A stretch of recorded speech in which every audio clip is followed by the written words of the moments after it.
Welcome to the Three Path Profits podcast, where we'll talk about business, finance, social media, and everything in between on our path to profit. Three different people, three different side hustles, one common goal: profit. My name is Kyle, My name is Lexi. My name is Amanda. and we're your hosts.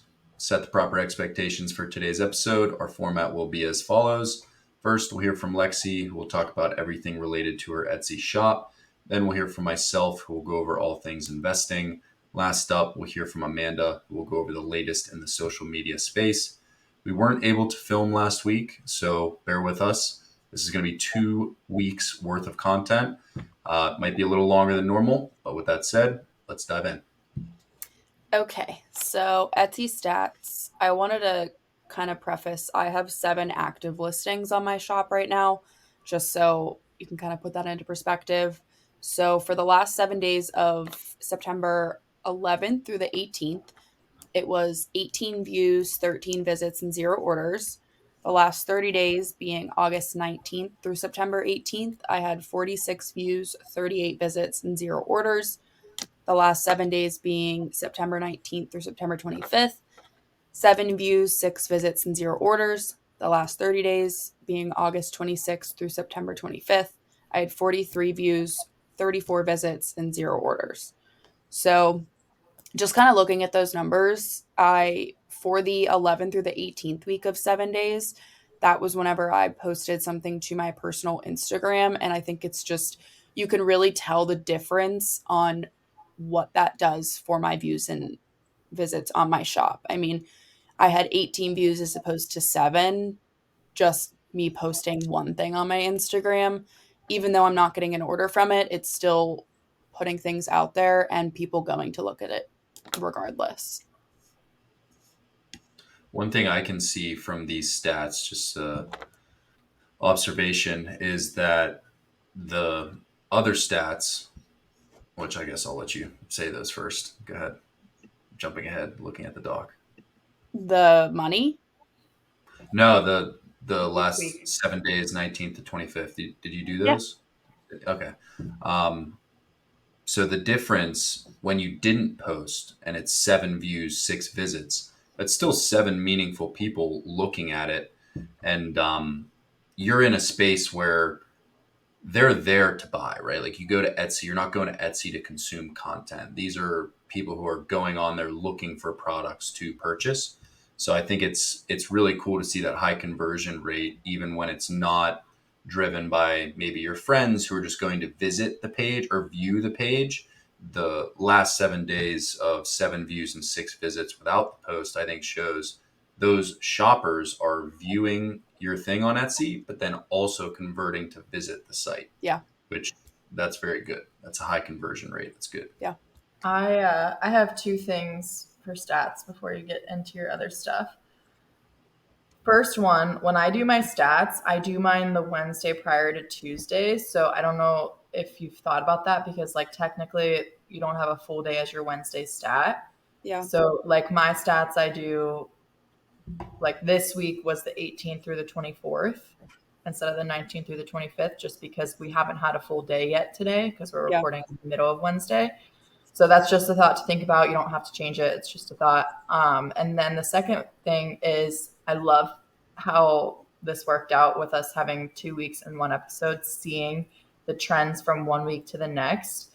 And it would be cool for you to make your own version of the doc that I have where you can see your stats week by week. So you can see the different trends and not necessarily just the numbers for that week. I love talking about the stats for that week, but it is cool to also look at the trends. Yeah.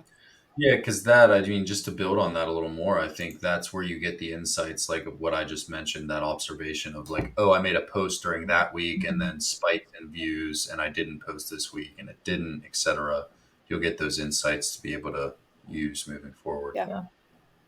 Yeah, I didn't always do the views, so I'm not sure how far back I can go because I know I can do like last 7 days this month, last 30 days, last. I don't even know if you need to go back. I think Amanda's just recommending or From now suggesting. on, yeah. I can at least start If you where can go back, that would be cool, but you don't necessarily have to. So when you do your stats on Etsy, do you only have the option to do 7 days, like 28 days, or do you have an option that says custom? There's, to my knowledge, which I'm gonna go look again, but Because like on TikTok and Instagram, I can like set the specific days that I want the stats for. So I click the 18th through the 24th and say I want the stats for those days. So it's today, yesterday, last 7 days, last 30 days, this month, this year, last year, and all time. There's no like custom thing in Nope. there.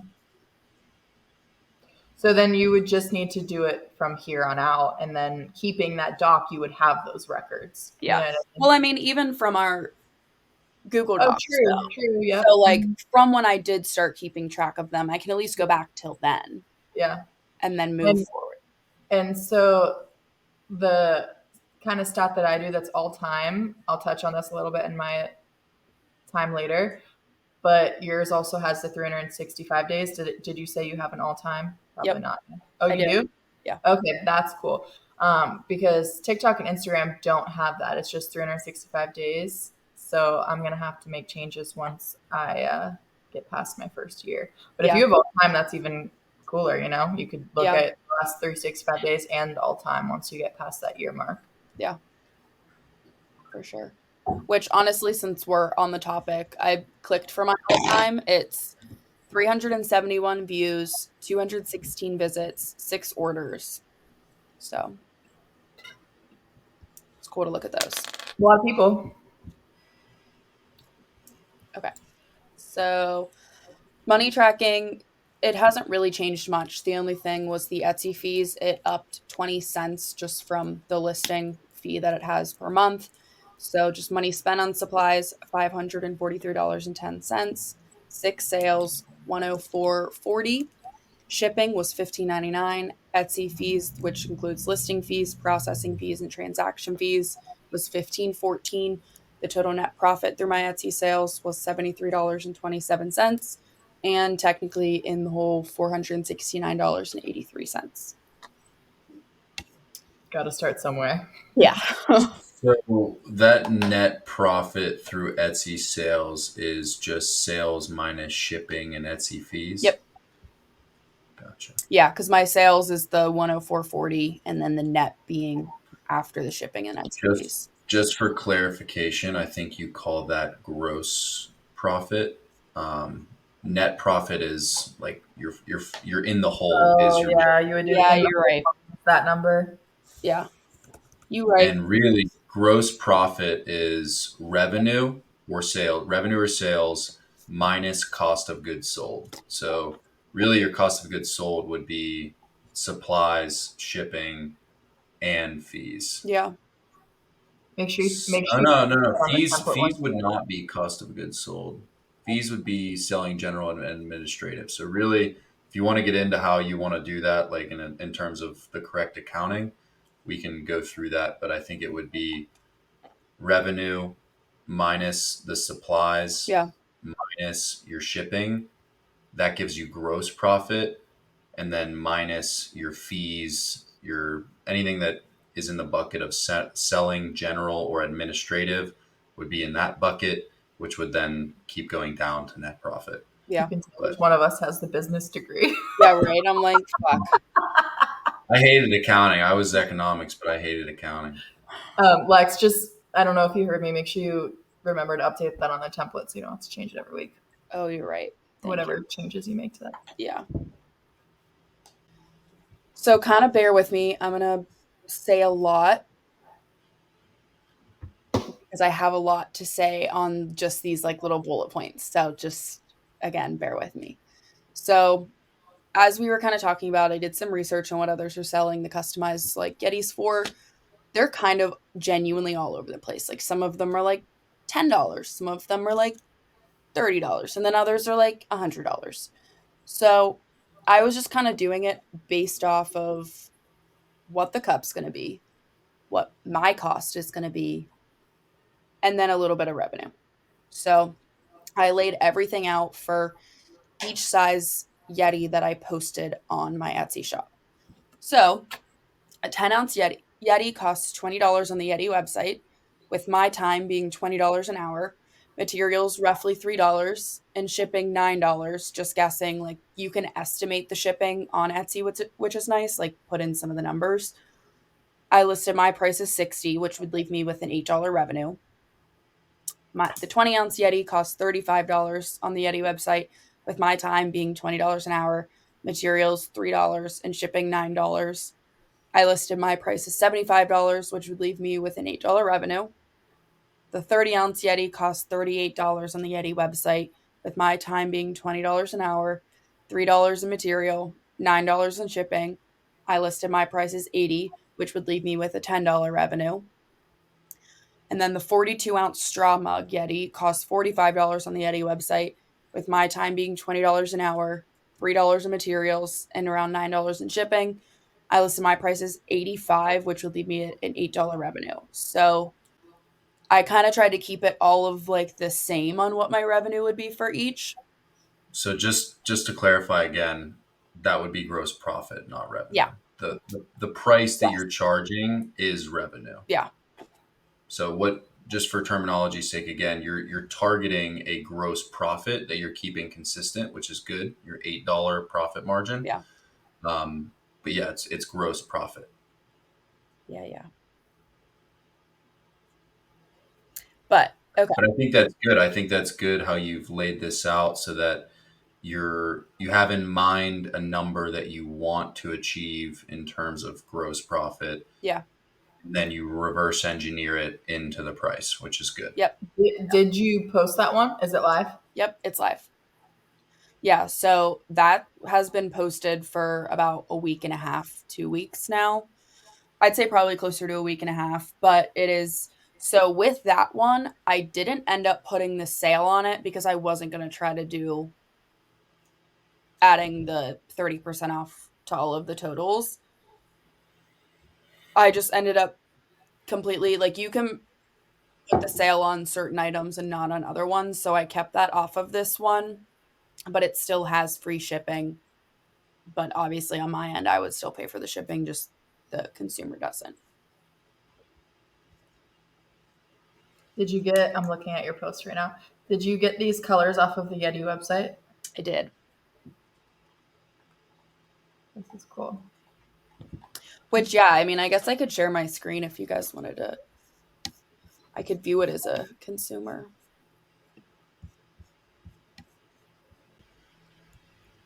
Okay, can you see it? Yep. Yeah. Okay, so this is viewing it as a consumer.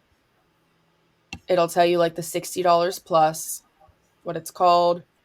This is like the generated arrival time. Then my pictures. This is a video, which supposedly you get more views if you put a video on. So I always try to make sure now keeping a video. And then This post looks really good. This listing Yeah. looks really good. thank you. So Do then you- again, Do you want my input on the post? I have a couple of thoughts on it. yes, but let me just finish going over, and then I do definitely want your guys' input on it. And then again, you can see you're able to change price based on the sizes, which is really nice, so that I don't have to worry about if someone wants a certain size. So this is one listing, Yes, Mhm. and you have all the different sizes as part of this listing. yes. Mhm. That's really nice. And then again, So you all don't the have- different colors. And then this is where you would add your personalization and then just add it to your cart that way. And then once you've placed the order, you can also message with me, which then would, like, if you wanted a picture, like, you could then send me the logo or whatever you wanted on there as well. Okay, but go ahead, Amanda. I have two tiny tweaks. Okay. First one, I love the first picture, but I think what would make that even one level better is show the different sizes, like show what the different sizes look like. So make it a picture with all the different sizes on it. Ooh, that's good. Yep. Yeah. And then my second is the two pictures that you took of your own, put like a sheet down or something, make it a blank background. It literally makes it so much more aesthetically pleasing, and it's so stupidly simple to do. Yeah. Those are my two little tweaks. Otherwise, I think it looks freaking awesome. Thank you. Yeah. Just like from my social media background, I know that when people post advertising products, even like something that a brand sells them or sends them, they make it aesthetically pleasing and have some kind of cute background. And sometimes the cute background is just a blank slate. You know what I Yeah. mean? Yeah. Which honestly, I did try to use Adobe Photoshop Express to kind of make a blank background, but then it started like fucking with the cup and I just wasn't going to try to play with it too much. But yeah, I mean, it's not, I have the Right. with me all the time, so it's not like I can't just retake them. Yeah. Otherwise, it looks awesome. I love it. Thank you. Okay, so I did post 2 videos to my TikTok. I posted my fail video and then my more intricate design, which was our 3 Path Profits logo. Neither of them did amazing on views and stats and everything like that, but I'm still just glad I posted them to kind of keep the content rolling with it. I did learn a lot, I think, using the intricate design. It's definitely with the smaller pieces, it's definitely hard with using the citrus strip on making sure those little pieces stay in place, but also still getting all of the material around it off, if that makes sense. So I mean, it was definitely hard, but it's definitely going to be obviously easier moving forward as I keep practicing with it and keep like trying different things, which is why something I kind of want to do is using an off Yeti right now. I can go out and buy like some cheaper ones just as my like testers, and I can put like my Anything Cricket Co logo on it. I can put like my work logo on it just to kind of test with those. Just so I'm not spending like an astronomical amount on Yetis each time because no one needs that many Yetis. Like if I just kept going and You probably could go find some in your kitchen that you could play around with. I kind of already have. I already have. But Your top of your fridge is filled with them. I know that's the Yeah. problem. I already have.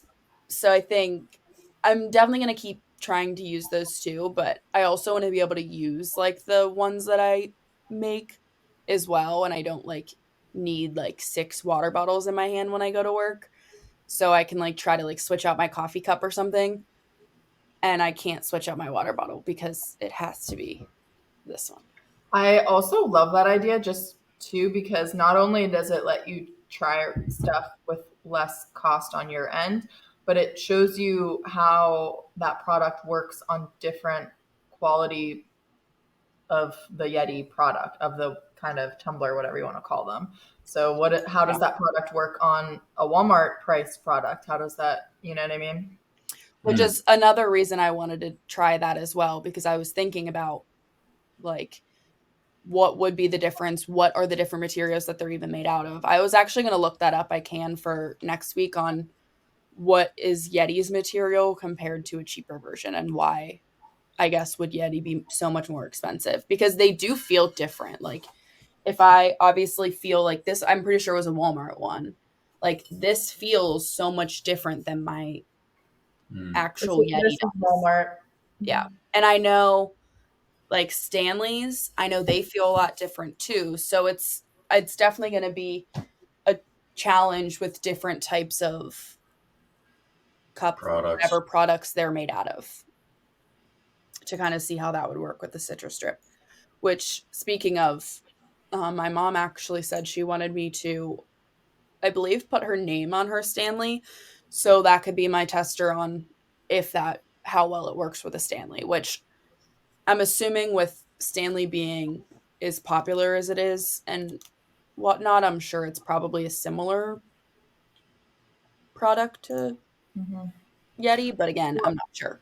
There's different kind of Stanleys too. Like mine has like a glossy finish, and some of them have like a matte finish. Yeah, yeah. So I thought this was really cool. I actually had my water bottle sitting on my desk at work, and I had one of my coworkers ask me where I got my Yeti done, and I ended up telling him that I did it, and he said he was thinking about like Christmas gifts that he wants to get for his coworkers this year, and he was thinking about putting like their names on a Yeti cup or like a cup like that, and he asked me if I could do it for him and he would pay me. So that was absolutely awesome, and it made me feel so good because he was like, wait, like you did that, like let me see it. And I like showed it to him and he was like, wait, that's so cool, like I'm so glad like I can like buy this like spread out, I don't have to buy them all at once and spend an asinine amount of money. So that definitely made me feel good, and I'm excited to And do that. that's a really cool opportunity because if you have like if he wants to do 10 of them, right? You can obviously make a little bit of a deal there and say like, hey, if you give me the money up front to buy the materials and do everything, I'll give you a better price. And since you're going to be buying in bulk, Exactly. I think that's really exciting. Yeah. So that definitely made me feel good. That's super cool. So just kind of some goals and my shout outs. So make a sale that isn't a friend or family member, and make a profit after expenses / be in the green. And my shout out is at Anything Cricket Co. on all social medias, TikTok and Instagram. And then my Etsy shop is also Anything Cricket Co. Go give her a follow. To that goal / shout out, the goal to make a sale that isn't a friend or family member, I'm not going to count my coworker if he actually does end up. Yes, that counts. What do you mean? No, because he's still like a friend of mine. I would say that counts. Yeah, I think that counts. Although you could change it to be make a stranger that's on your website. I think that's more what I meant whenever I made that goal.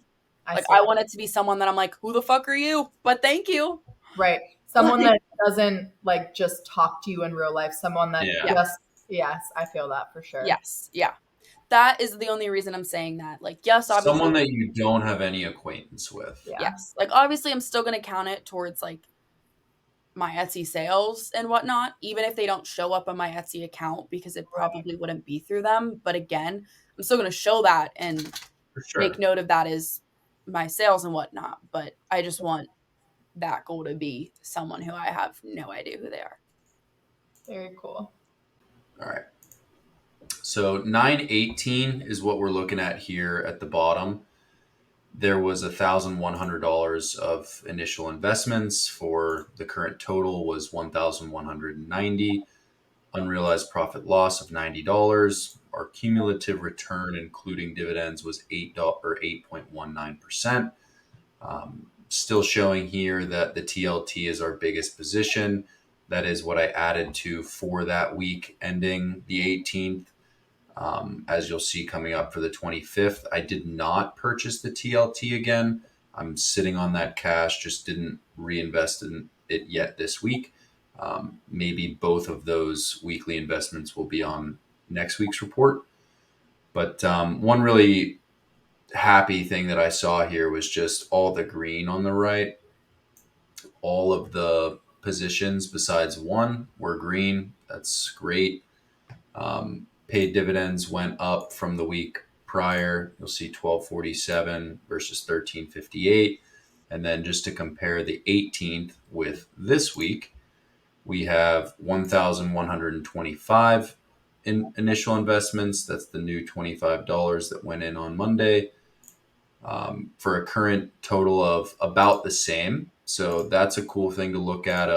So I added $25, but the total value is the same. So that means some of the positions went down, and you'll see over on the right in this column, there's 8 in the green versus 9 on 918. And Ford really had a bad week. They were down 3.78%, and now they're down 10.8%. Can you overall, everything. Go ahead. Sorry. You say something? Yeah, go ahead. No worries. You have a question? Yeah, can you click on 9.4 for a second? Yeah, that's what I was thinking. Like, I didn't remember the last episode there being more red. I was thinking that they were similar in the sense that there was only 1 or 2. Because then there's 4. Yeah. So this was 9/11. 9/11 had 4 in the red. 9/4 was a good one as well. Yeah. Yeah. And the But 918 numbers for their top ones are so good. Yeah. 17, 15, mhm, 15. Holy crap. mhm. And what's That's like crazy is crazy. because that's only in a few months. That's like 6 months. So that's a 17, 15, and 15% return in half of a year. So that's very good performance. I'm very happy with how those names are performing.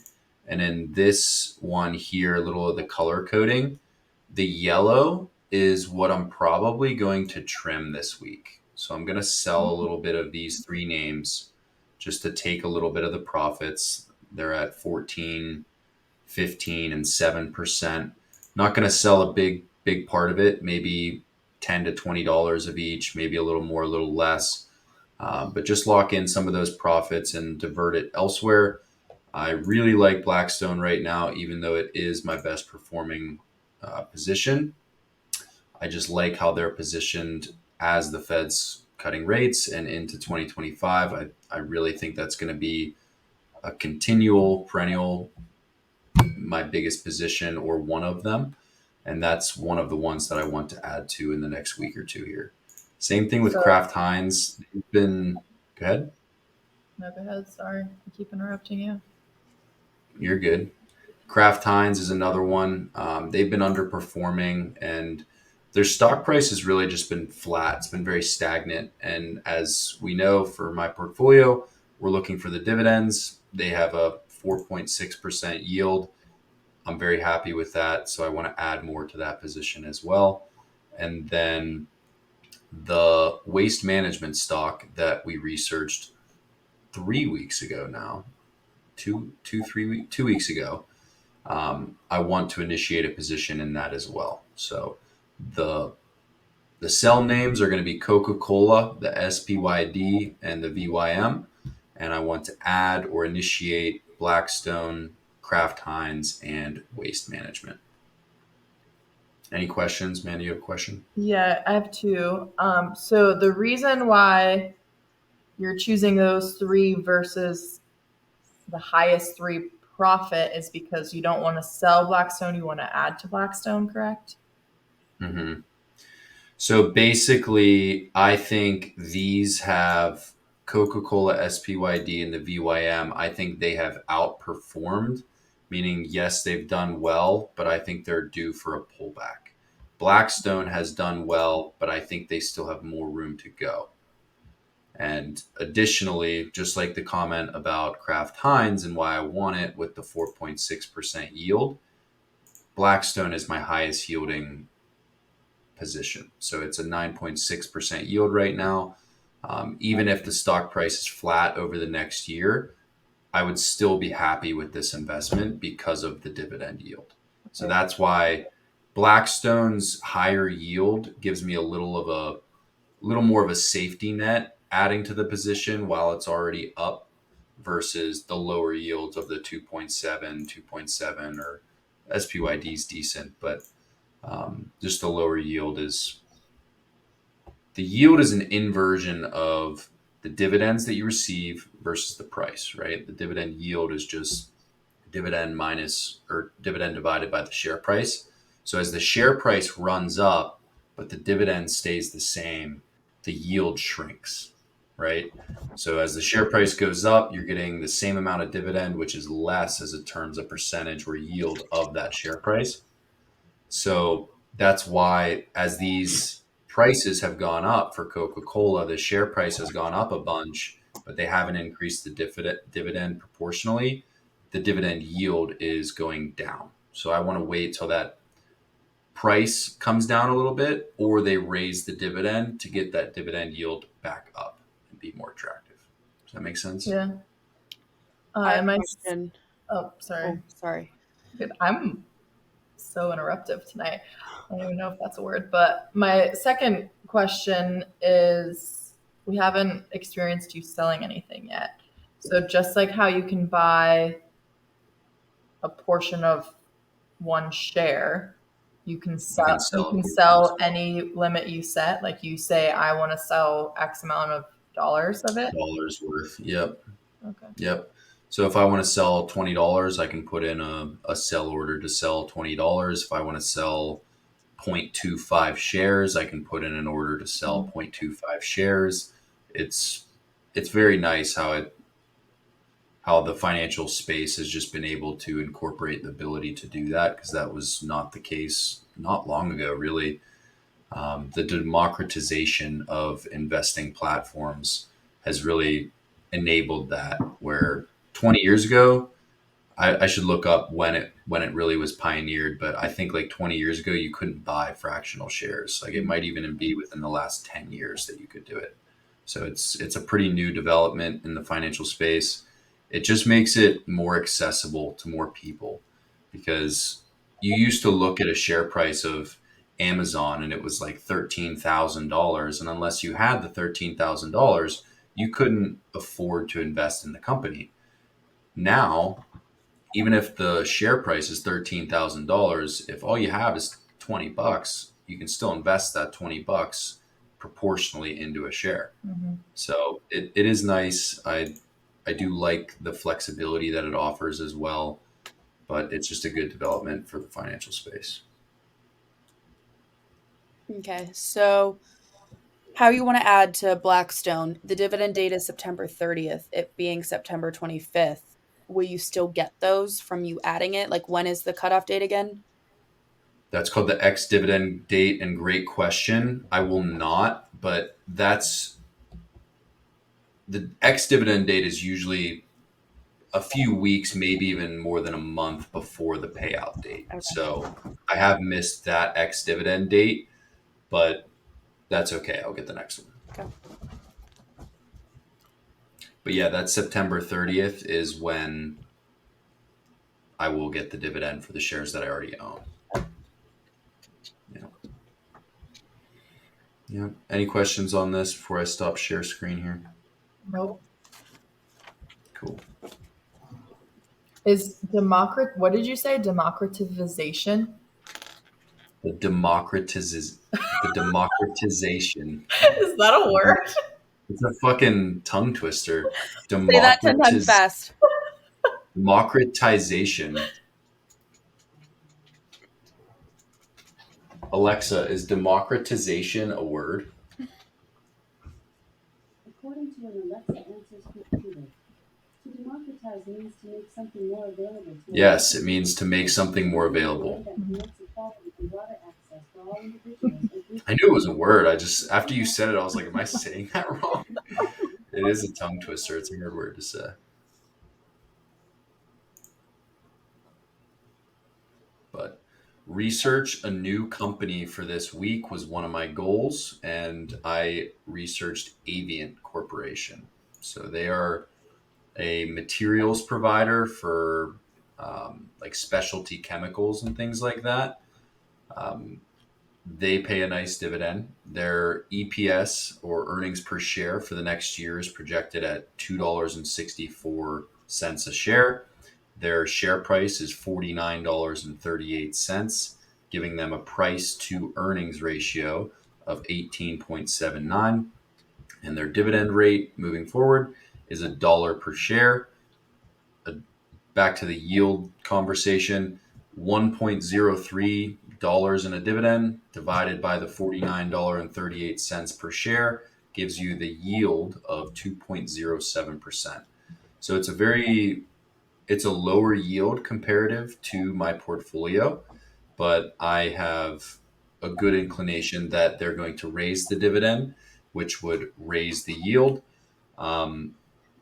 I do like the company. They're a smaller company. They're only $4.53 billion in terms of market cap, so much smaller than most of the companies that I've invested in so far.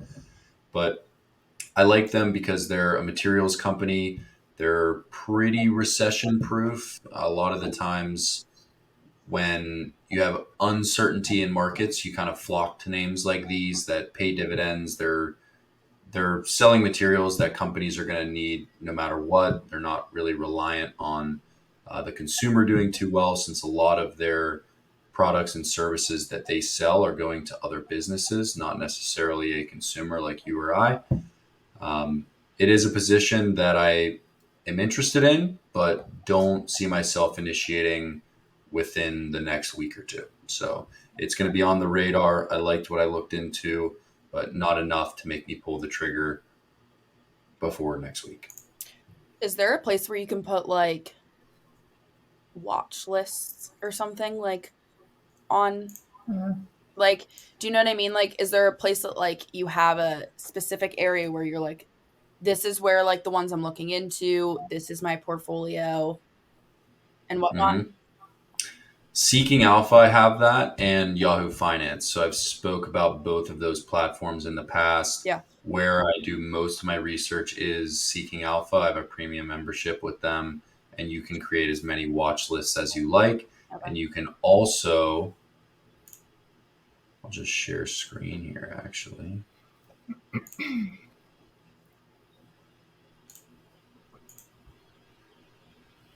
You guys see my screen? It's loading. Yeah. There you go. Okay. So you see this IBKR dividend portfolio? Mm-hmm. That's my portfolio, or that's this dividend portfolio. Okay. You'll see this has changed a little bit since the market closed, but it's basically the same number that was in the spreadsheet. You'll see the weightings here. We have the TLT, Blackstone, Coca-Cola. And if I sort it based on total change, this should look almost identical to the Excel spreadsheet that we just went over, right?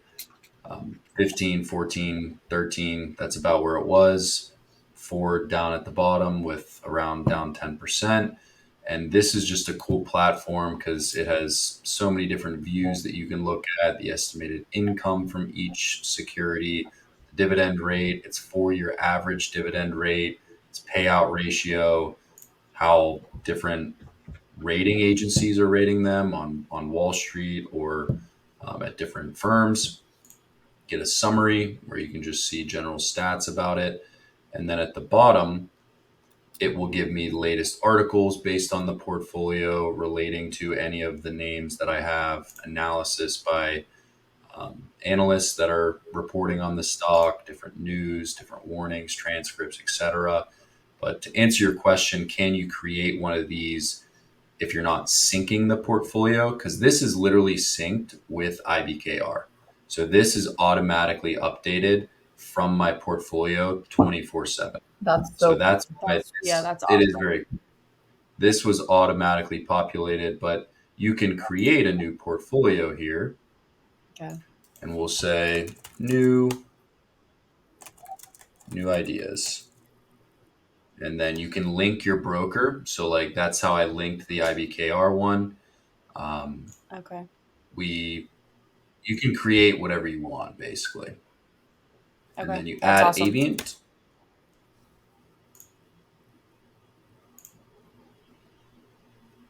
Skip. And then there it is. So you'll see Avient in this new idea list, and you'll have all the same capabilities as well, the latest news, the latest articles, all the analysis, etc. So yeah, that's a good idea. Maybe I'll keep this here and continually add the new researched stocks each week to this list. I like it, Lex. Look at you. Yeah, because I was just So, like, yeah, good question. I just was thinking like, how would you remember to like look back into them if they weren't on your watch? Yeah, I mean, it's in my notes, which are kind of sporadic. So it's good that I would centralize that into one place. But Yeah. yeah, Lexi and I are OCD, so we need stuff like that. Yeah. We need lists and organization. Put all your new ideas in one place. Yes, exactly. Please. all right. So went over Avient. Other ideas, I kind of went over I want to sell Coca-Cola, SPYD, and the VYM. And I want to buy Blackstone, Kraft Heinz, and Waste Management. Broken record here. Snapchat, they've been performing really well over the past few weeks since they named their annual Snap Partner Summit, which is where the CEO, all the C-suite executives put on a conference where they display their new products, different services they're going to offer, basically just new updates with the company. And they came out with their 5th generation Spectacle offering. And this technology is so cool because how I describe it to people is, remember how revolutionary the Apple iPhone 3 was? How it just changed it was the first iPhone, Amanda, if you don't remember that. The iPhone 3 was the first one. It didn't start with And one. no, you don't remember that? Well, I remember what the first one looked like. It was the one with like the round back and like I remember. It's little. I just Yeah. remember it started with a 3 and not a 1. Yeah, it started with the Apple iPhone 3. I mean, I'm Why? almost positive about that. I don't know. But my point is that iPhone and the iPhone in general changed the way we live our lives, right? For sure. You can't log into your bank account without your dual authentication, without your email, you do everything through this iPhone. And this new technology called Spectacles are basically taking your phone, that iPhone, and overlaying it onto reality through lenses. So you put the glasses on your face, and then your phone, if you wanted to send me a text, you would look at your hand and it would pull up basically your iPhone on your hand, and you would hit your messaging app on your phone, which basically you're just clicking your hand, nothing's actually there. But because of the lenses and the technology, it registers your hand and your other hand clicking that button, and it pops up all in augmented reality, and you'll be able to use that without holding a phone in your hand. So think about all the use cases that can be used in. Doctors performing surgeries in a augmented reality setting where they're looking and feeling and doing all the things without actually risking a patient's life. Engineers building rocket ships, doing all those things, very hands-on, very expensive things to try in the real world, can be supplemented by augmented reality, in addition to all just the fun, super lighthearted things that you can do.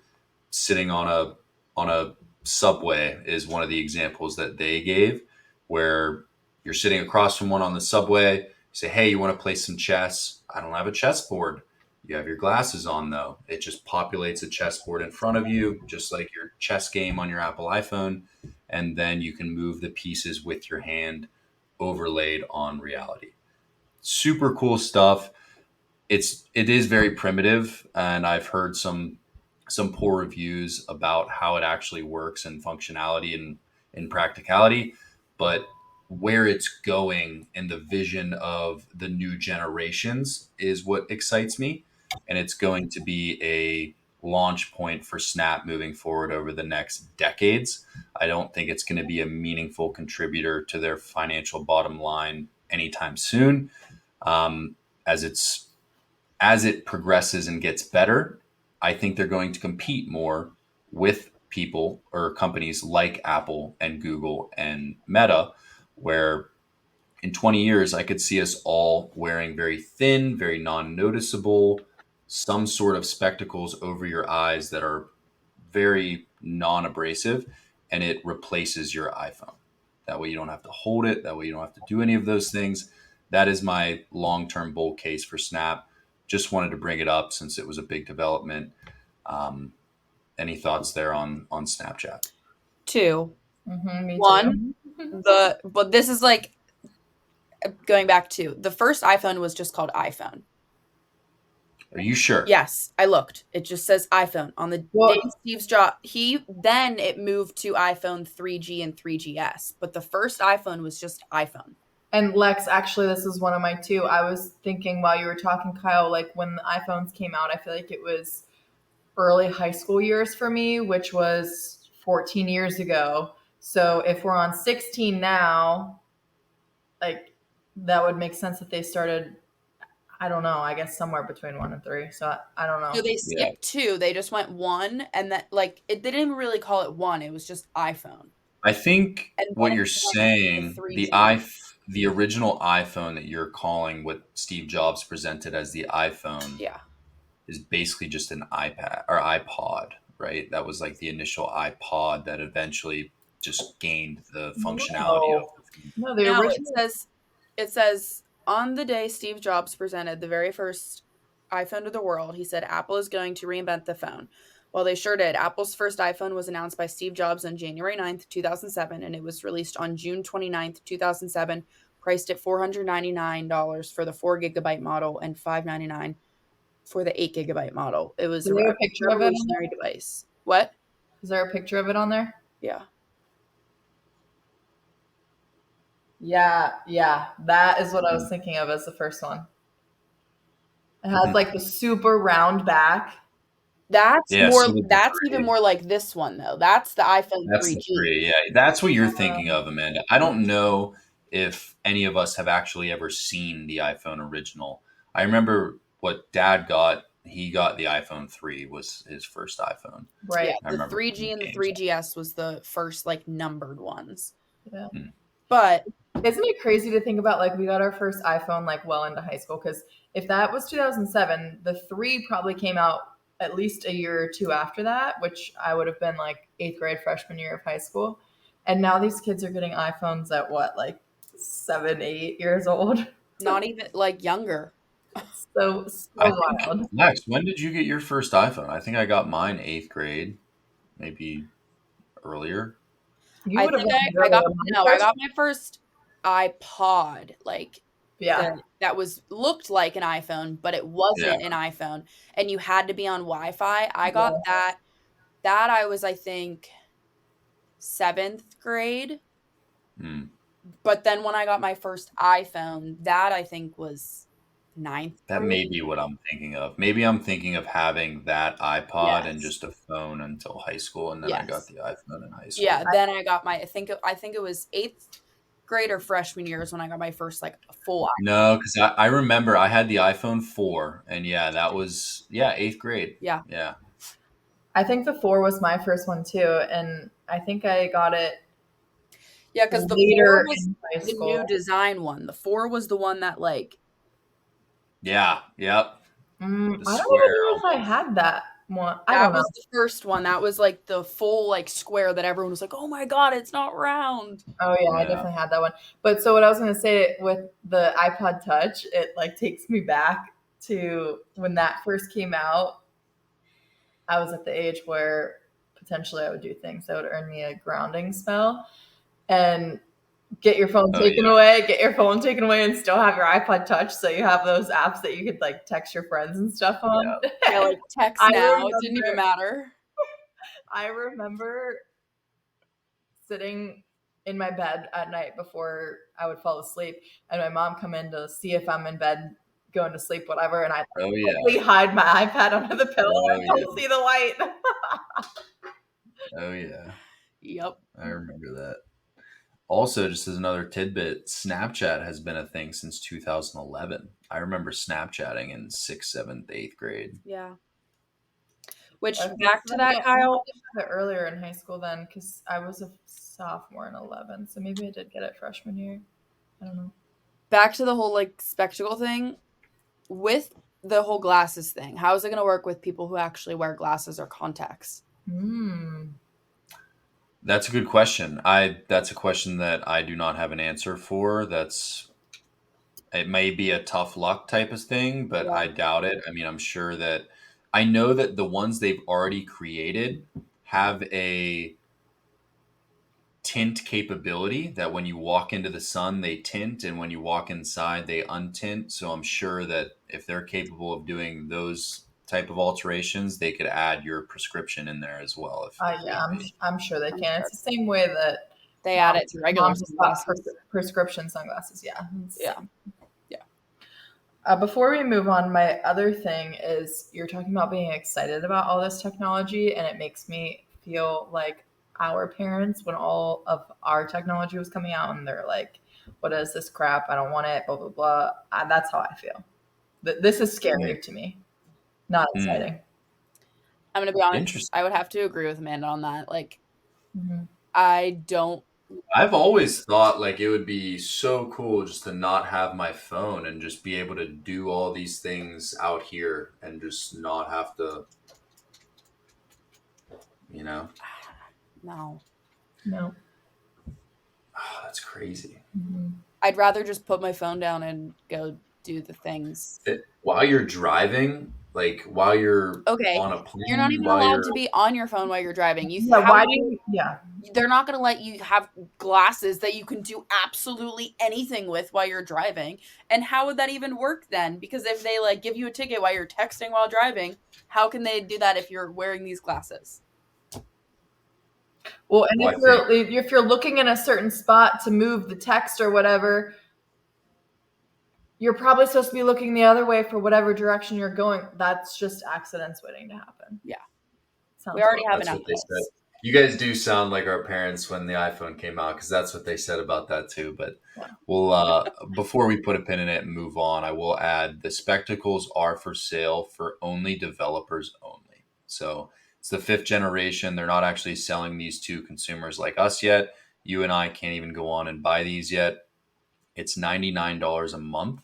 So you can see how it can be accretive to the company. $99 a month. You get a few thousand developers starting to make that $99 a month purchase. They're doing that because just like Apple has the App Store, Apple doesn't make those apps, right? So who makes those apps? It's developers, right? Those developers pay Apple to get on the App Store. So that's where the spectacle model is kind of copying after that, and why they're going after the developers first. Because right now, if you just put on the spectacles, the only thing that's on them is like the very beginning iPhone when it's a skeleton, right? You have your contacts, you have your note button, your calculator, and that's it basically. And then you can download all those other applications built by developers on the App Store. So, that was my last point there on Snapchat. Moving on, earnings calendar, no updates to report. Macro and current events. The Fed did cut interest rates 50 basis points. That was semi-controversial. They were deciding between 25 and 50, like we talked about for months, but they went 50 at the September meeting, and stock market rallied and then plunged and then rallied. It was a very volatile reception of the cut. People didn't know if it was a good thing or a bad thing, because traditionally when the Fed cuts interest rates, it means that the economy is struggling and they're trying to stimulate it, but the economy is doing really good. And that's why everyone was just kind of up in the air about, why did they go 50? Are they seeing something that we don't see? Are we in trouble? Or is this just a green shoot for stocks to go to higher highs?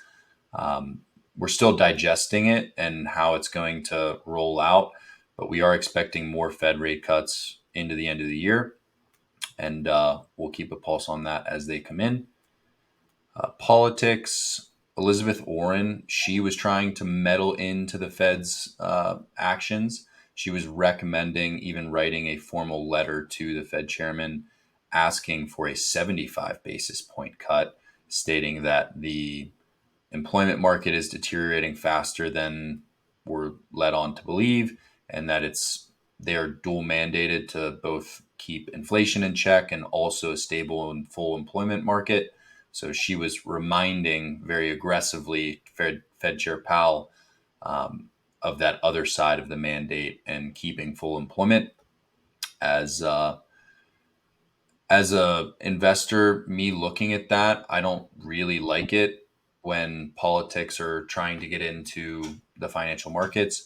And it just leads me to ask the question, like, should you be political? And I think the answer, and I'm starting to lean to more, and I've just been thinking about this a lot lately since we continually bring it up on this podcast. And I always make the comment, I'm not political. I think I should be. And I think I'm starting to become more, because it does impact so directly my investment portfolios, my life, all of those things. So I'm creating more firm opinions on my political views and how they impact my investments. But what are your guys' opinions? Should you be political? Is it okay to be apolitical? What are your thoughts? I think that you should be political. I wasn't political for a long time. It wasn't until the last, I would say, like COVID really started. You weren't until the 2020 election, really. Yeah, COVID really started my political journey, if that's what you want to call it. I don't think there's like, you can have whatever political beliefs you want to have, but you need to have your own beliefs, whether it be left wing, right wing, libertarian, even independent, whatever you want to have, but you should have your own beliefs. And like me, even though, yes, I've been political for quite a few years now, this is the first year I'm voting in an election. And that's very important too. You've talked about not voting. I think that's very important too. I mean, I think definitely, to kind of tie off what Amanda's saying, I don't necessarily think it's political per se. I think you just need to have views Yeah. on certain topics. You don't need to view yourself as I'm political. You just need to have those beliefs and views on things Mhm. that are political matters, that whatever, and then be able to vote for who you believe is going to take care of those beliefs and whatever the best.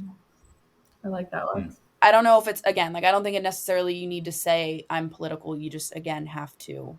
I don't think the word political needs to be thrown around because I think there's such a negative dissertation to it now. Yeah. Mm. So, And I like how yours kind of doesn't make it sides. Mhm. There are certain things that I am on both sides of. So yes, I would Yeah. say I'm more towards one side than the other, but there are certain things that I feel more towards one side versus the other. So Yep. it doesn't necessarily matter which side you lean towards. You just have to have an opinion. Yes. I like that. I've been messing around with this here. It's a lot of stuff that I just don't know and feel like I should know if I want to be political. It's the US Constitution and other writings, is what it's called. It's unedited, unindoctrined, just papers that have been written throughout the US history that have shaped our political landscape today and the history of the United States at large. And I just don't know enough to be confident enough to be telling people they're wrong in their opinions or their political beliefs if I feel like I don't actually know for certain on things myself. So, Well, it's not you're saying they're wrong. You're saying this is my view and this is why. Like, for example, this past weekend, one of my very closest friends and I were sitting at the bar just chit-chatting and got on the subject of abortion, and we're just going back and forth with this is our view and this is why. It's not necessarily me saying she's wrong, she's saying I'm wrong. We're just going over what our beliefs are and why. And I think that is really cool to be able to do. It was a great conversation. Neither one of us was being rude about it. It was just, this is our views, this is why, and going back and forth. so I think that ties into Lexi's comment of just having beliefs and then having opinions on that and then voicing your opinions when you can and voting when you can, aligning with those beliefs.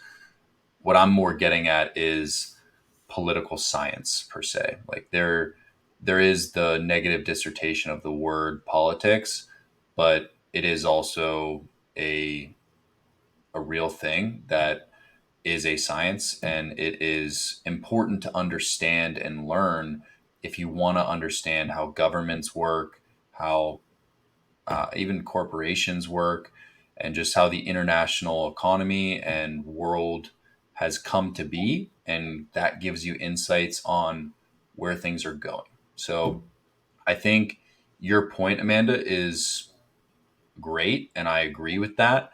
But what I'm trying to achieve is really to understand political science in a more advanced understanding, not just like I know like my opinions on those certain topics and beliefs and things like that. That's not necessarily what I'm gonna find in this book on the U.S. Constitution. I'm gonna find generational wisdom of how government should be set up, how different governments have fell throughout the past, all of those different things, the nuances of how a country is run and moves and etc.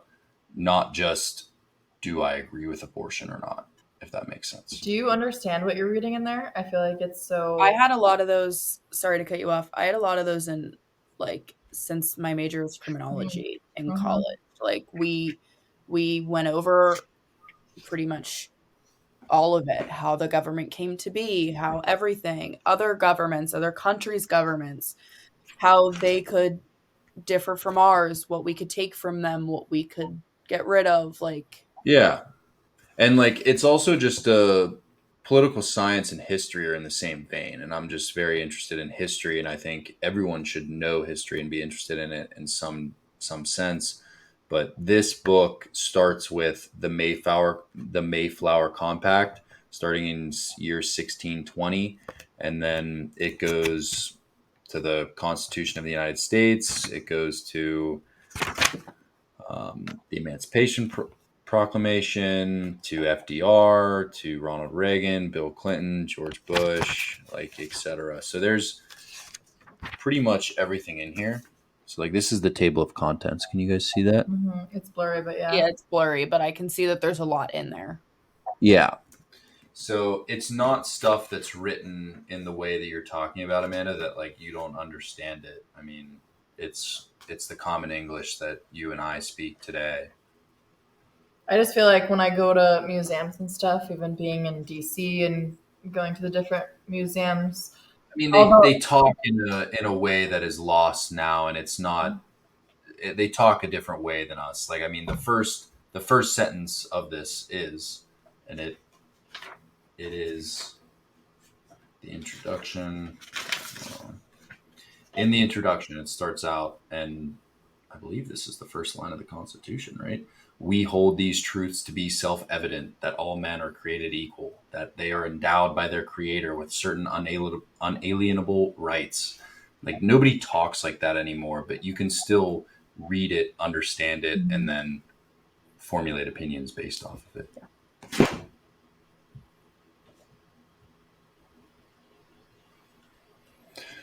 So that's it for politics. Life, the holiday season's coming up. It's always, I love this time of year. It's starting to get, the leaves are starting to change. Fall's starting to come around. We have Halloween and then Thanksgiving and then Christmas. It's just such a great time of year. It's also a great time of the year for the stock market historically. And we also have the election coming up. So it should just be an exciting next few months here in life. enjoy the leaves changing because once you come down here, it's summer all over again. Yeah. So We'll review. actually have to talk about when you're down here because Kyle's gonna come live with me for almost 2 months.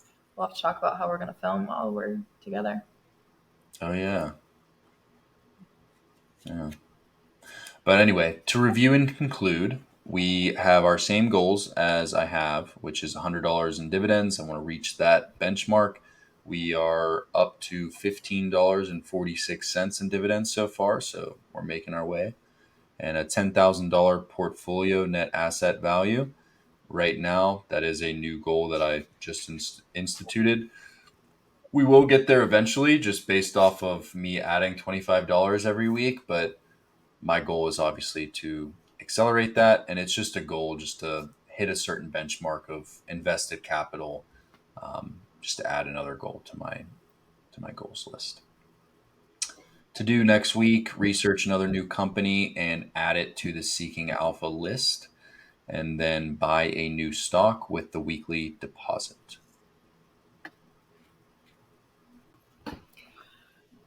All right, so jumping into my weekly stats. Let me get this shared here. Can you guys see my screen? Mm-hmm. All right, so for I want to switch. I need to switch back to this week first. For the first week from our 2-week little stint here on TikTok, for my typical 7 videos for Cooking Depot, I had 207,000 views, 7,726 likes, 1.6 new followers. So I was sitting at 18.4 thousand followers.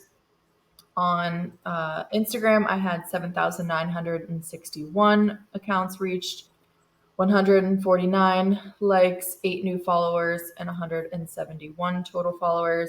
And then on YouTube, 6,606 views, 221 likes, 20 new subscribers for 210 total subscribers. And then my all-time for TikTok was 4,144,000 likes wise. And then on YouTube, 87,617 total views, 2,157 likes.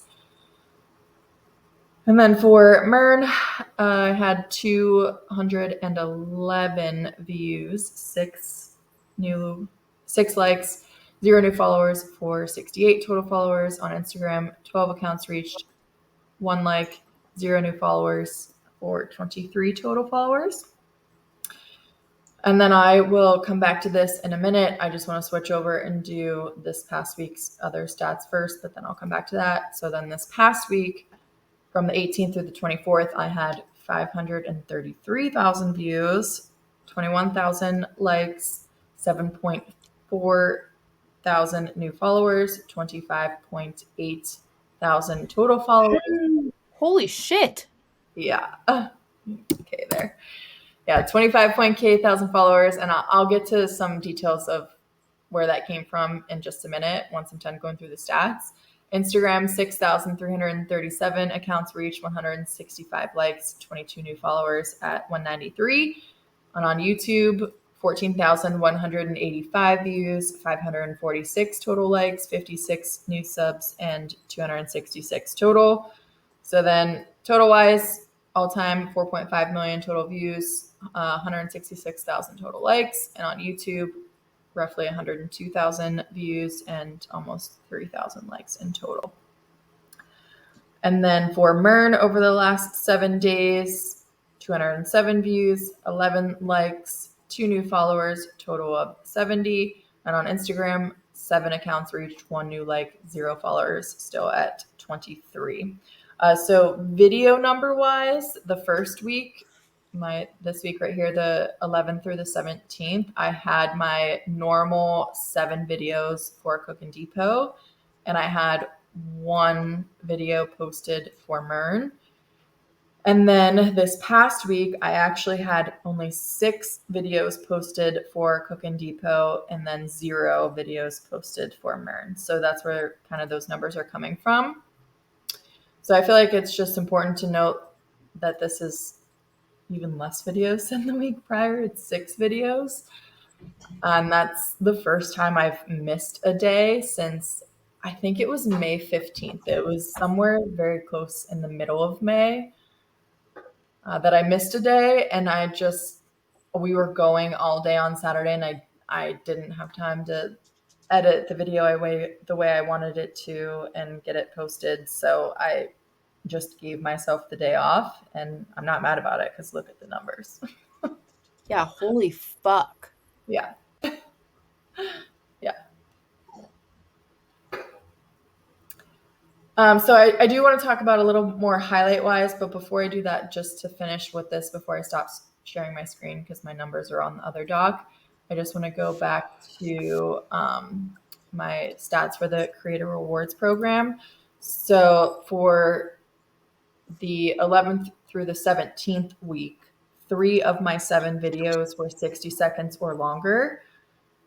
31.7 thousand total views in those 3 videos. 8.6 thousand of that were considered qualified views for an estimated rewards of $8.92.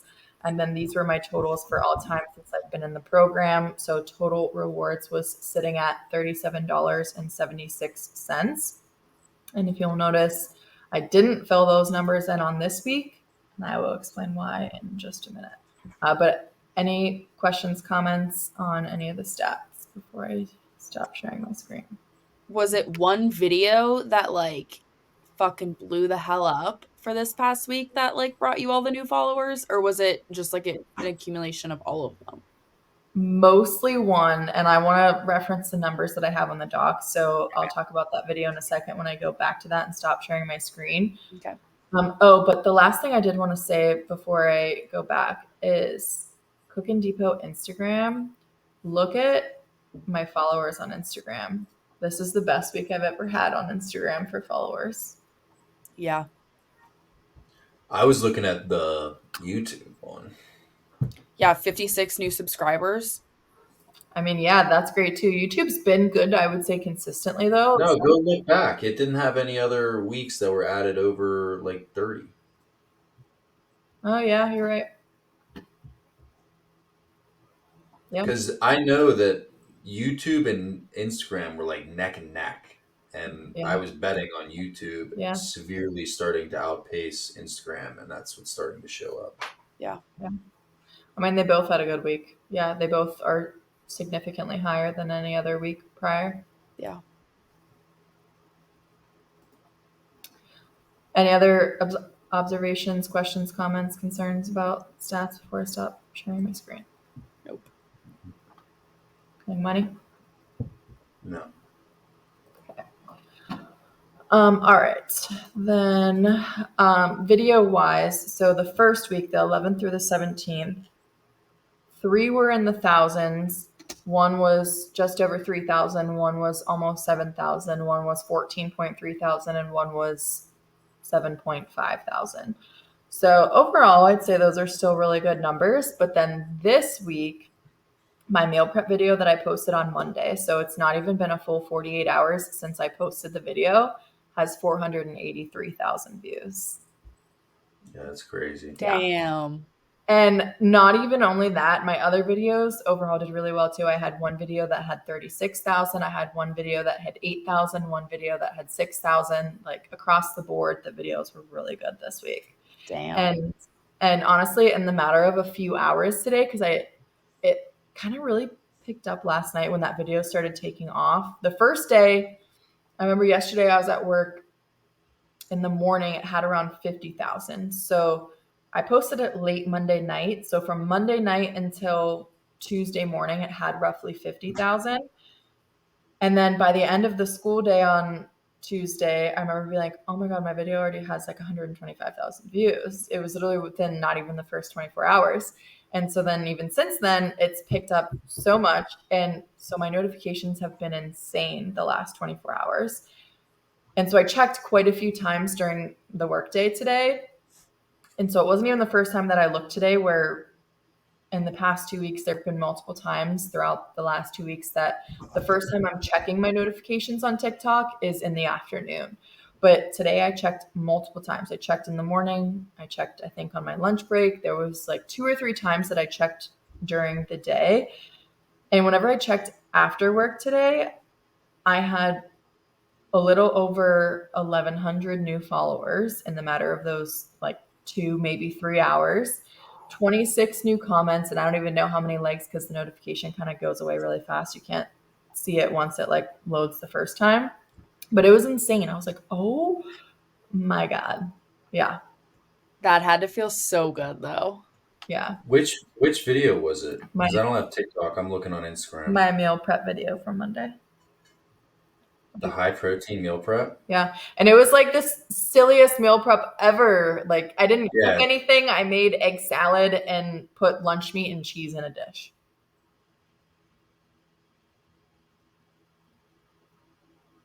Right now you're at 517,000 views. Oh my God. And I only did these at what, 5 o'clock? That was 3 hours ago. Yeah. Yeah. I love how you're starting to add the protein and the calories too on the post. That's really good. Yeah, and the last thing that I had stats wise, which I kind of mentioned during Lexi's part earlier, is that I am eventually going to have to change my doc to probably just be the last 365 days. Which even doing that, it's going to be more manual calculating on my end because TikTok does the last 365 days, but Instagram only does the last 90 days. And I've also thought about the difference of, do I want to do the last 365 days or do I want to do like a year to date kind of thing from like the first day I started until that full year wraps? That's my year 1. And then start year 2, that first day of my second year kind of thing. So I do need to make a decision about that because stats wise, I can't go back more than 365 days on any of the platforms. I mean, I would say until you can't anymore, Yeah. I would say year to I think date. it's just a preference thing. I think that's up to you. I think it's Yeah. going to provide the same insight whether you're doing it either way. Yeah. I think I'll probably do it a year to date and do like year 1 of me Yep. posting content, year 2 of me posting content. Yeah, Yeah. I think that's probably how you should do it. Yeah. But then moving on to creator rewards program stuff, to touch on why I didn't have the stats filled in for this week, I crossed over the $100 threshold on the creator rewards, which is crazy because last week it was $36. And because of that video, my meal prep video, I have over $100 in rewards now in there. Does it show you how much? No. So once you cross over the 100, because I don't have everything set up, I literally can't see anything. How excited are you to see the number? What do you think it is? Well, so it's roughly $1 per 1,000. So what is it at now? So you could be 517. yeah, you could be at $500. Yeah. No, 50. It's 1 per 1,000. And there's 500,000 views. 1, 2, So that's 3. $500. Oh yeah, you're right. Yeah, Math teacher. I had 1 0 off. But it's also based on the qualified views too, and you don't know what those are going to be. True. But that's just from that video Yeah. that you've gotten that many Yeah. views from. Well, just that regardless, video. you You're already still know getting it's paid. going to be $65-ish at Little more. least, Yeah. because it puts you over the 100. Right. So I can't see that until I finish setting it up. So it's kind of got the fire under my butt to get my shit together and get the LLC, the EIN number, the bank account, all that stuff that I've been talking about for however many weeks now. The notification, I just wrote down like word for word what it said. It said your dashboard and rewards payment from this program are paused since you didn't complete the identity verification or payment setup. We will keep calculating your rewards for another 30 days. To get the updated dashboard and collect rewards, you must complete these steps by October 25th, 2024. So it's kind of cool that it does give you another 30 days. So I basically have 30 days to get my shit together. Otherwise, it won't continue to calculate earnings. Like it'll actually pause the money that I would be making. Which you don't want that. Right. Yeah, so once I get that set up, I'll update my stats in the doc for this week, and I'll let you guys know like exactly what I made off of that video because I'm very curious to know for sure. You'll have to let our listeners know as well. So keep that number for next week. In terms of what I got done the past 2 weeks is not a whole lot, honestly, besides posting the videos, and I even slacked there. I didn't post the one day on Cooking Depot, and I only posted on Mern one of the 2 weeks. When I also have one video on Mern already edited, and then enough content for a second video. So there's really no excuses why I don't have a video for Mern the past week. But I'm also really into the show SEAL Team that I just started, and it's taken up a lot of my time, if I'm being honest. I've been addicted, and instead of getting ahead on my Thanksgiving, Christmas prep, and all the other things I could be doing, I've been watching that show. In terms of just general update stuff, I have a lot of like random things. I feel like I've improved a lot in my filming and or editing, especially in regards to my transitions. And I feel like I have the need to be a 60-second video to thank for that because I've had to find creative ways to make my videos longer, basically. So I've gotten better at when I go from showing shredding cheese to cutting a jalapeno, something like that, I like push the plate out and then pull the new plate in and then push that out. Like those little transitions that are cool aesthetically and they make your video, I think, better in general, also add time to it. So it makes my video longer and be able to be 60 seconds easier.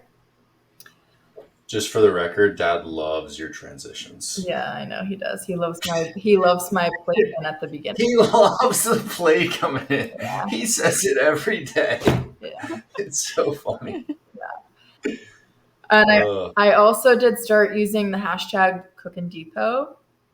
So when did I start that? I think it was like 9 today when I looked. When you hashtag things, you can see how many times that hashtag has been used. So That's cool. today or yesterday, whatever, it said I think 9. So I started using it in the middle of last week probably.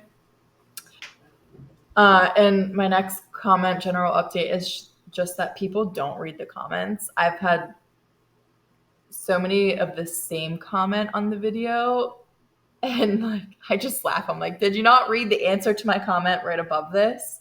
Or they don't read the caption. They ask a question that I already answered in the caption, and I'm like, why do I bother?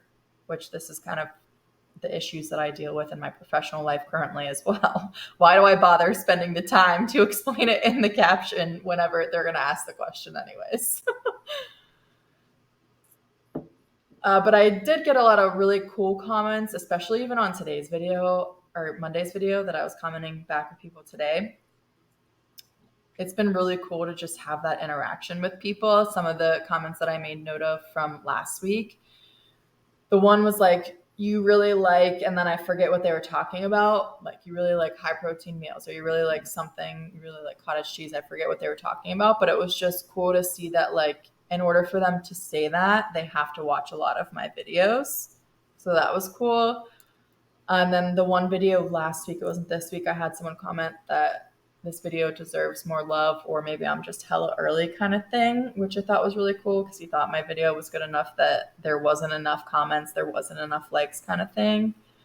And then I've also had a few times where people comment like first comment kind of thing, which I thought was cool because I think back to when I first started this, and it was so rare for me to get even one comment on a post, that now so many people are commenting that people are actually commenting like first comment kind of thing.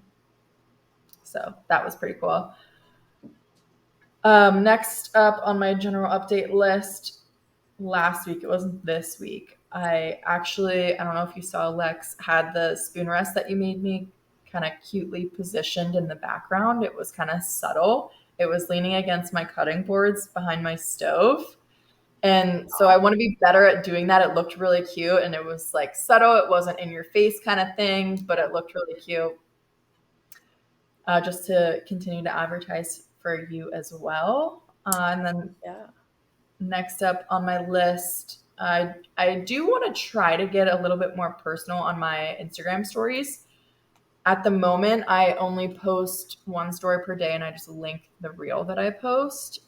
But with picking up follower-wise, the people that I follow on Instagram post a lot of like their daily stuff on Instagram, like what they're doing that day, just general life update kind of things. So I feel like I'm getting to that point where my followers aren't just my friends and family anymore. There's enough strangers that are following me that I should incorporate that into my content as well.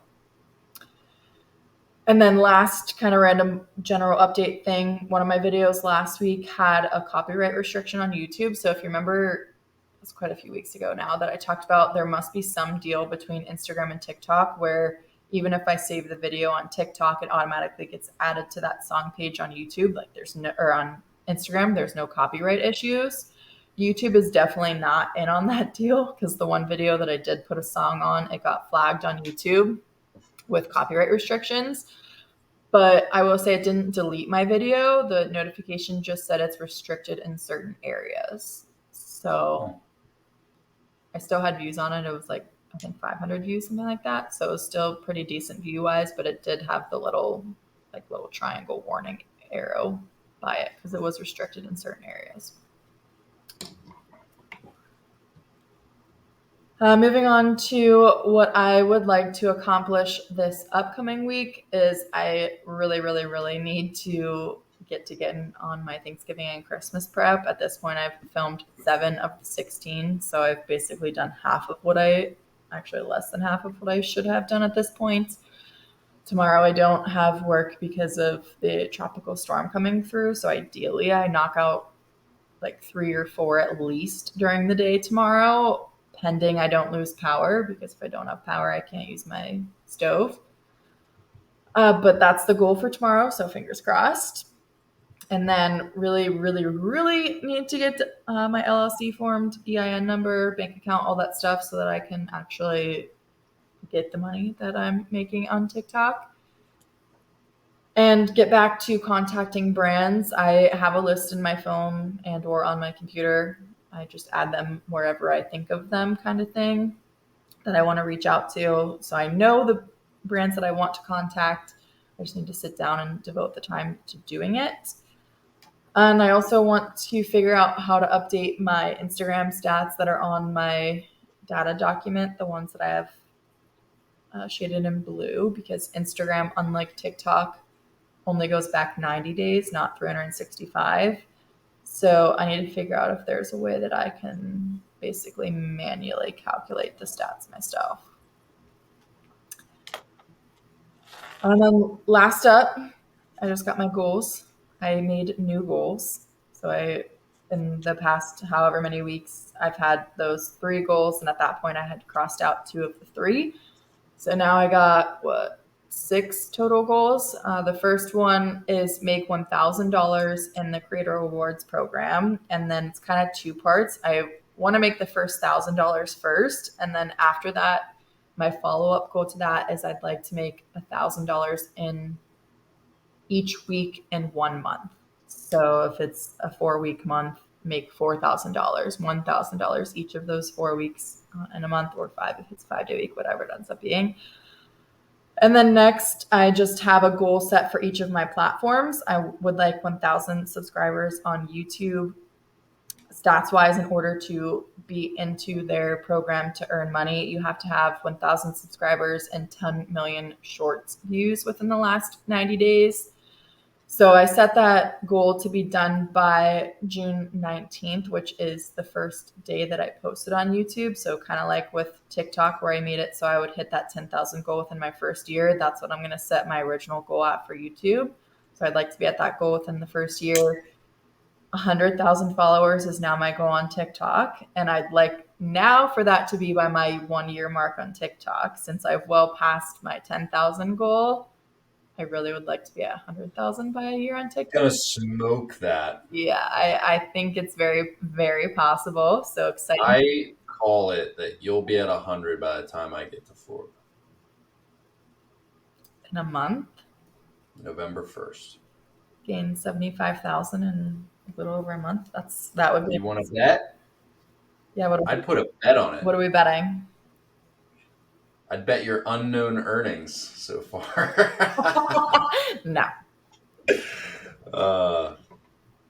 Bet like whoever pays for dinner. I told you so. A better round of golf. There you go. Yeah, here we go. First round of golf we play. Okay. If you're under 100,000, I pay for golf. If you're over 100,000, you pay for golf. Deal. And then on Instagram, my goal for myself, follower-wise, is 1,000. No really rhyme or reason there. I just picked 1,000 just because I feel like that's a good milestone to hit. And then I left the last one from my previous goals, which is first paid brand deal. It's crazy how I thought the first paid brand deal would come so much quicker. You did. You said before 10,000. Yeah, I did. I really thought there would be.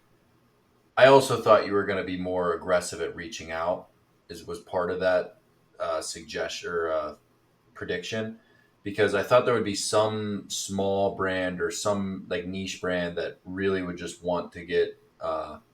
It's just such a small amount of spend for them to give you some kind of brand deal like that. So I thought that would come pretty quickly, but surprising that you don't have it yet. But you also haven't put that much time into that piece. The first 4 or 5 weeks that I was reaching out to brands, I was aggressive about it. I was sending 3 or 4 brands emails per week, and I was really on top of it. But the past almost 2 months, maybe at least a month at this point, I've been slacking for sure. I would say it's also now you have a higher chance with how much more of a following you have, how many more brands Absolutely. you have, and Absolutely. whatnot. And as that keeps growing, you can have brands reach out to you. You don't even have to reach out to them. They could be like, hey, like, I want you to do this for us. Yeah. So, I mean, as you keep growing, it'll just fall more into your lap of them asking rather than you having to reach out to. The first time I emailed a brand, I had 2,000 followers on TikTok. And the last time, I think I was around 5 or 6,000. Yeah, which is so crazy with where It's at been, now. yeah. And then I also anticipate too, in terms of people reaching out, I anticipate, what's the right phrase for it? Like social media managers. I know quite a few people that have big platforms on TikTok that people have reached out to them basically saying like, we'll work behind the scenes, working with the brands, do all that back end stuff for a commission. So Yeah, that's when you see like for business inquiries, yeah, hit info@amandareese.com or some shit right, like that. Yep. right. Yeah.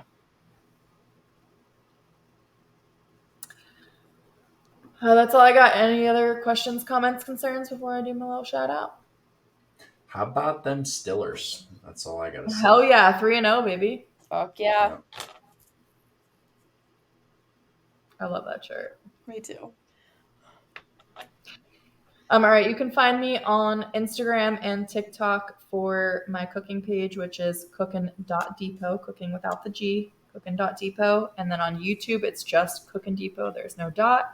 And then my more lifestyle content is Mern, MERN, _, on both TikTok and Instagram. All right. That does it for today's episode of the Three Path Profits podcast. We want to thank you guys for listening and encourage you to leave comments and questions moving forward. We'll be posting episodes every Friday, so please stay tuned and make sure you hit the subscribe button so you don't miss out on any episodes or important updates. If you enjoyed the podcast, please tell a friend or family member you think would enjoy. And also, please be sure to check out our social media pages, TikTok and Instagram at 3.path.profits. We appreciate your support. We'll catch you next week. Peace. Bye.